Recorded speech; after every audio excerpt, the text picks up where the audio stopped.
누군가 어둠 속에서 당신을 보다면 19, 9위를 공개합니다. 모모를 넘어선 집요한 스토킹. 뉴질랜드 오클랜드에 사는 25세 남성 트로이 조지 스키너와 미국 버지니아주에 사는 14세 소녀 메리. 2018년 2월 이 두 사람은 한 음성 채팅 프로그램에서 만나게 됐는데요.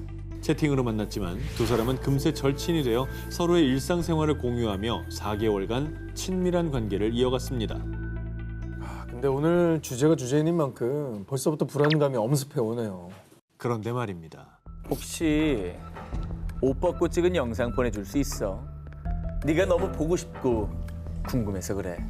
두 사람의 사이가 점점 친밀해질수록 스키너가 메리에게 이상한 요구를 하기 시작했는데요. 아니 미성년자라고 하지 않았나요? 14살. 이건 뭐 하는 짓입니까? 이건 바로 그냥 철컹철컹이죠. 그런데 스키너가 계속 말도 안 되는 요구를 하자 불편함을 느낀 메리는요. 너무 불쾌해서 별 얘기 없이 스키너와의 연락을 끊었습니다. 잘했죠. 그런데 소녀가 일방적으로 연락을 끊자 어떻게 말도 없이 연락을 끊어버릴 수가 있어? 네가 감히 나를 버려! 분노에 휩싸인 스키너. 이후 그는요. 소녀의 개인정보를 추적해 결국에는 집 주소를 알아내 본격적인 스토킹 계획을 세웠는데요. 이게 그러니까 예전에 뭐 했었던 대화 내용이나 뭐 이런 거를 유추했나? 분석을 했을 것 같아요. FBI가 따로 없네. 그래서 그 뒤에 스키너는 어떻게 했느냐. 곧장 항공 티켓을 끊었고요. 뉴질랜드에서 호주로, 호주에서 미국 로스앤젤레스로, 이번에는 국내선을 타고 워싱턴 DC로 무려 비행기를 3번이나 갈아타고 또 워싱턴 DC에서는 채팅녀 메리가 사는 버지니아까지 장장 8시간에 걸쳐 버스로 이동. 와, 그렇게 스키너가 이동한 거리만 무려 13,000km. 제가 대충 비행기랑 버스에 탄 시간만 계산해보니 약 31시간, 31시간 정도 나옵니다. 31시간 동안 그 여자만 생각했을 거 아니에요. 그죠? 그렇게 해서 네. 결국 소녀의 집까지 도착한 스키너. 그리고 그는 거침없이 배를 눌렀습니다. 그런데 천만다행히도 낯선 남자의 등장에 메리와 메리의 어머니는 문을 열어주지 않았습니다. 그러자 스키너는요. 저 히치하이커예요. 물 한 잔 주실 수 있을까요? 자신을 지나가던 히치하이커라고 거짓말까지 한 겁니다. 본인도 떳떳하지 않다는 걸 알고 있었던 것 같아요. 그러니까 그렇죠. 거짓말 한 거잖아요. 그러자 이번에는 집 뒤편 지하실로 침입을 시도한 스키너. 뭐야? 그대로 미쳤네. 미쳤다 미쳤어. 무단 침입까지 이제. 이 모습까지 발견한 소녀의 어머니는 결국 스키너를 위협하기 위해 총을 쐈고요. 깜짝 놀라 도망치던 스키너는 곧바로 경찰에 체포됐는데요. 그런데 정말 무서웠던 게 현장에 떨어뜨린 스키너의 가방 속에서 후추 스프레이, 흉기, 강력 테이프가 나왔다고 합니다. 야 이게 먼 곳까지 작정을 하고 가서 이 나쁜 짓을 계획했다니까. 어우. 이 사람은 이게 다가 아닙니다. 에? 조사 과정 중에 밝혀진 충격적인 사실. 그동안 스키너가 미성년자 메리에게 채팅으로 요구했던 사진과 동영상으로 음란물을 제작하고 있었다고 합니다. 그냥 변태네. 이후 스키너는 아동 음란물 제작과 납치 미수로 기소됐는데요. 소녀와 그 가족에게 씻을 수 없는 상처를 준 스키너. 반드시 그 죗값을 꼭 제대로 치르길 바랍니다. 누군가 어둠 속에서 당신을 본다면 19, 8위를 공개합니다. 어느 날 다락방에서 생긴 일. 2012년 미국 사우스캐롤라이나주에 사는 싱글맘 트레이시. 그녀는 5 아이들을 키우고 있었습니다. 그러던 어느 날 이게 무슨 소리지? 천장에 쥐가 있나? 처음에 트레이시는 쥐가 돌아다니는가 보다 싶어서 대수롭지 않게 여겼습니다. 그런데 내 옷이 왜 여기 있지? 내가 이 서랍을 열어놨던가? 오, 뭐야. 오. 이때부터 왠지 모를 섬뜩한 기분이 든 트레이시는 큰 아들과 조카에게 SOS를 요청했고요. 계속 찜찜하고 수상했던 그곳, 다락방에 올라가 봤습니다. 그런데 그곳에서 본 충격적인 광경. 뭐야? 당신 누군데 여기 있어? 다락방에 웬 남성이 누워 있었습니다. 그의 주변엔 낡은 옷가지들과 대소변을 처리한 컵이 널브러져 있었고 악취가 진동했습니다. 오우.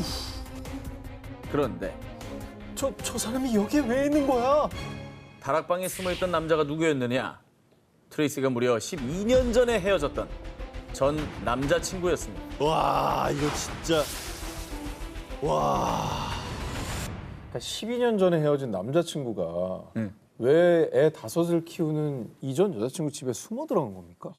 대체 이게 어떻게 된 일이냐? 2000년 트레이시는 전 남자친구가 약물 복용에 절도 범죄까지 저지르자 그에게 이별을 고했습니다. 하지만 그는 감옥에 있는 동안에도 트레이시에게 계속 편지를 보내며 집착했죠. 하지만 트레이시는 그의 마음을 받아주지 않았습니다. 그러자 네가 그렇게 거절해도 난 절대 네 곁을 떠나지 않을 거야. 분노한 전 남친은 출소한 뒤 이번엔 아예 작정하고 그녀가 집을 비운 사이 집안에 침입해 그녀의 집 다락방에 숨었습니다. 한 풍구를 통해 트레이스의 사생활을 모두 엿보고 트레이스의 가족이 모두 외출하면 다락방에서 슬금슬금 기어나와서 냉장고를 열어 음식도 꺼내 먹고 트레이스의 침대에도 누워보고 제 집마냥 온 집안을 헤집고 다닌 겁니다. 야, 이거 진짜 끔찍하다. 야, 이거는 그 거의 공포 영화급. 공포영화죠. 이게 진짜 만약에 공포영화. 발각이 안 됐으면 더 끔찍한 일이 벌어졌을 수도 있다는 걱정이 들고요. 너무나도 큰 트라우마를 남기지 않았나 싶어요. 누군가 어둠 속에서 당신을 본다면 19, 7위 공개합니다.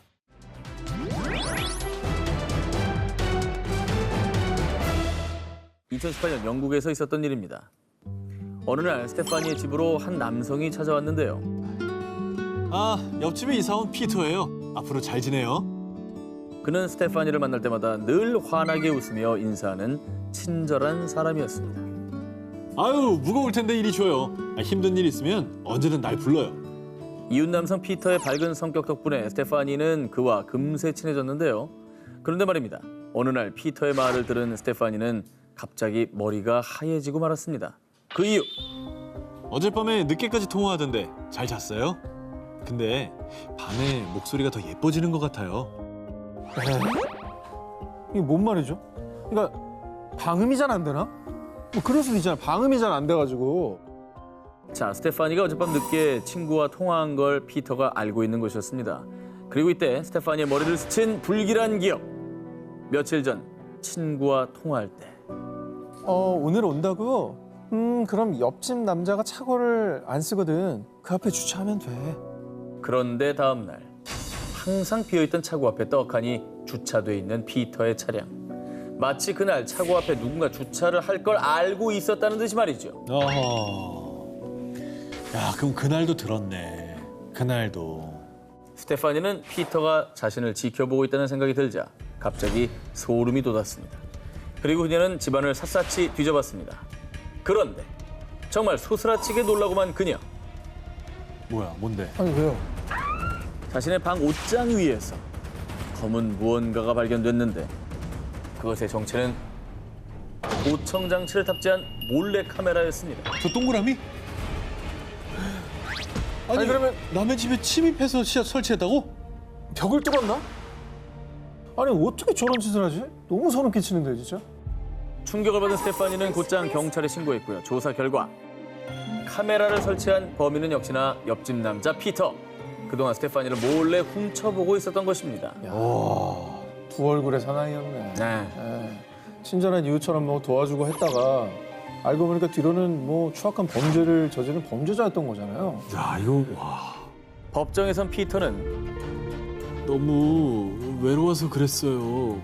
이런 정말 어이가 없는 변명을 했다고 합니다. 어이가 없네 진짜. 말도 안 되는 소리 하고 있어. 외로워서 스토킹을 한다는 게 말이 됩니까? 도청을 한다는 게? 이후 피터는 징역 10개월에 집행유예 2년을 선고받았습니다. 거봐, 여기도 또 집행유예야. 이게 처벌이 너무 약해요. 손방망입니다. 하지만 스테파니는 여전히 그의 시선이 따라다니는 것 같은 공포에 여전히 악몽 같은 나날을 보내고 있다고 합니다. 다음 특종입니다. 2015년 일본 도쿄. 17살 고등학생인 나츠코는 콘서트 티켓을 양도받기 위해서요. SNS에서 알게 된 45세 남성 미우라를 만나기로 했습니다. 그런데 이때 나츠코는 미우라와는 오직 SNS로만 연락하고 자신의 이름과 휴대전화 번호는 알려주지 않았습니다. 대처 좋네요. 잘했죠? 그럴 수 네. 있죠. 세상이 워낙 험하다 보니까 뭐 조심해서 나쁠 건 없지 않습니까? 그럼요. 네. 그런데 콘서트가 끝나고 며칠 뒤 아저씨, 여기는 어쩐 일이세요? 이 근처에 사세요? 아니 그건 아니고, 아니 뭐 그냥 여기 학교 다니나 봐. 나츠코는 학교 앞에서 우연히 티켓을 판매한 남성 미우라와 마주쳤습니다. 그리고 또 며칠 뒤 자신이 아르바이트하는 곳에서 또 미우라를 마주친 나츠코. 자, 그런데 말입니다. 이런 우연이 한두 번이 아니었습니다. 어느 날은 나츠코가 친구와 쇼핑몰에 갔는데도 그곳에서 미우라를 만났고, 또 영화관에 갔을 때는 나츠코, 영화 재밌게 봤니? 정말 언제 어디를 가나 늘 미우라와 마주쳤던 나츠코. 처음엔 우연이겠거니 했는데 마치 자신의 그림자처럼 미우라가 나츠코를 쫓아다닌 시간이 무려 1년이나 됐다고 합니다. 대단하다.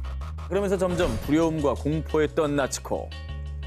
이거는 진짜 우연이 아니에요. 누가 봐도 우연은 아닌 거 절대 아니지. 근데 궁금한 게 어떻게 이렇게 가는 곳마다 나타나는지. 제가 볼 때는 콘서트 티켓을 양도하려고 만났을 때 그때 뭐 티켓 관련해서 뭘 어떻게 해야 된다면서 잠깐 핸드폰을 쓰면서 GPS 앱이나 추적하는 그런 어플을 깔았을 거예요. 이거는 해본 솜씨인데요. 유경험자가 아닌 다음에야 이걸 어떻게 이렇게까지 야, 나는 맞춰도 욕먹이야. 맞춰도 욕먹. 이런 거 맞추면 안 되는 거예요. 이거 이렇게까지 가면 안 되는 거예요. 어떻게 지금 미우라가 저랑 비슷합니까? 자, 한번 보겠습니다. 진짜 어떻게 너무 디테일해서 좀 놀랐는데요. 미우라가 나츠코의 행적을 쫓을 수 있었던 이유, 바로 위치 추적 장치 GPS 때문이었습니다. 근데 이거 어떻게 맞춘 거야? 이게 어떻게 된 일이냐? 미우라는 콘서트 티켓 거래 때문에 나츠코와 SNS로 연락하다가요. 이 여고생을 좋아하게 됐어.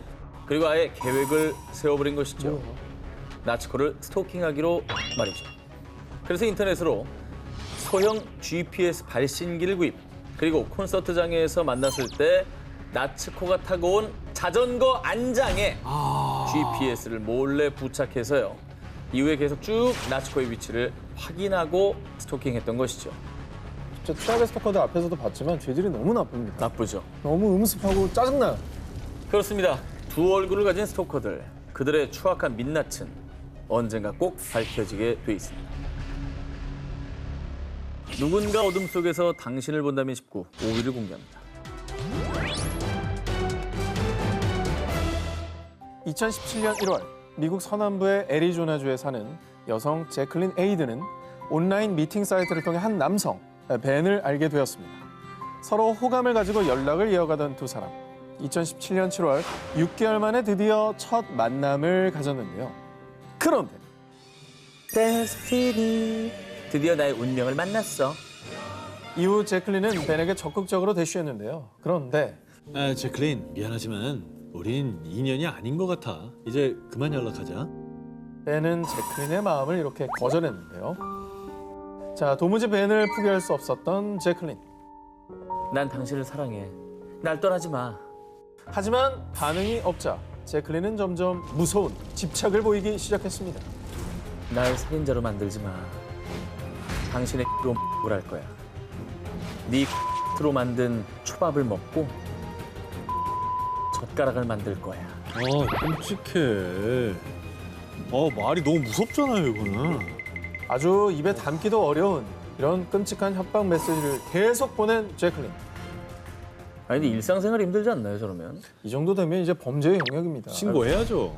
그런데 2018년 4월 출장 때문에 외국에 나가 있던 벤은 무심코 휴대폰으로 집 내부 CCTV 화면을 보다가 큰 충격에 빠지게 되는데요.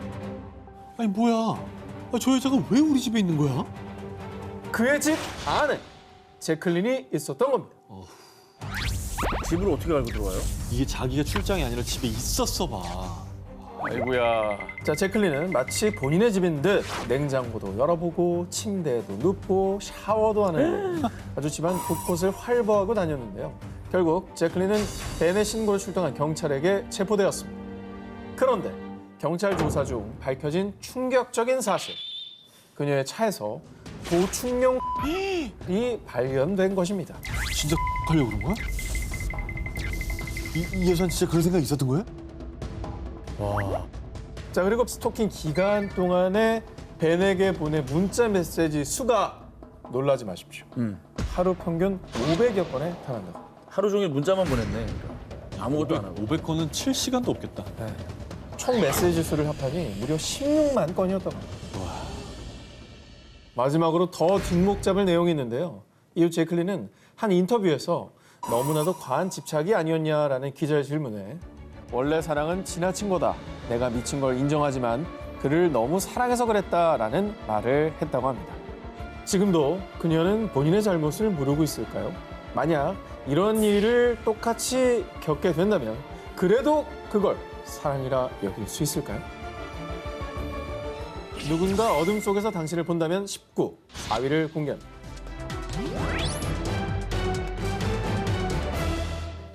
영국 버밍엄에 사는 새아이의 엄마 줄리.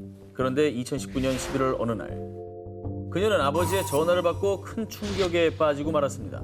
아버지께서 누군가로부터 딸 줄리의 나체 사진을 받은 겁니다. 아빠한테 그런 걸 보내. 아유, 아빠한테요? 이거 정말 너무 몹쓸 짓 아닙니까? 이 끔찍한 사건의 시작은 약 한 달 전 2019년 10월로 거슬러 올라갑니다.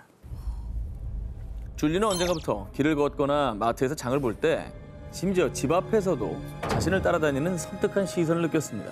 그녀를 지켜보던 시선의 주인공은 28세 남성 덴버 홀트. 저기요, 왜 자꾸 절 따라다니시는 거죠? 당신을 사랑하고 있어요. 제 마음을 받아주세요. 우연히 알게 된 남성 덴버가 줄리를 계속 따라다니며 스토킹해온 겁니다. 그녀를 좋아한다는 이유로 말이죠. 하지만 줄리는 그에게 마음이 전혀 없어 고백을 거절했습니다. 그러자 감히 날 거절해? 가만 안 둬. 그는 줄리를 강제로 납치해 무자비하게 폭행했고요. 그리고 줄리가 기절을 하자 그때 나체 사진까지 촬영해 놓은 겁니다. 정말 어떻게 해야 되냐, 진짜. 그게 좋아하는 거야? 이게 뭐 좋아한다며 말이 됩니까? 안 좋아해도 저러면 안 되고요. 스토킹한 것도 모자라서 이제 폭행하고 납치까지 정말 인간 쓰레기네요, 진짜. 이후에 덴버는 경찰에 체포됐는데요. 그런데 보석으로 풀려난 덴버. 이거 돈 준다고 풀어줘? 반성은커녕 너 다른 남자 만나면 내가 다 죽여버릴 거야. 줄리에게 협박성 메시지를 하루에 100건 이상 보냈다고 합니다. 그리고 정말 극악무도하게도 자신의 말을 듣지 않으면 나체 사진을 가족들에게 다 뿌린다며 협박까지 일삼았고요. 그러더니 결국 그의 가족들에게 나체 사진을 전송하고 인터넷에까지 올려버린 스토커 덴버.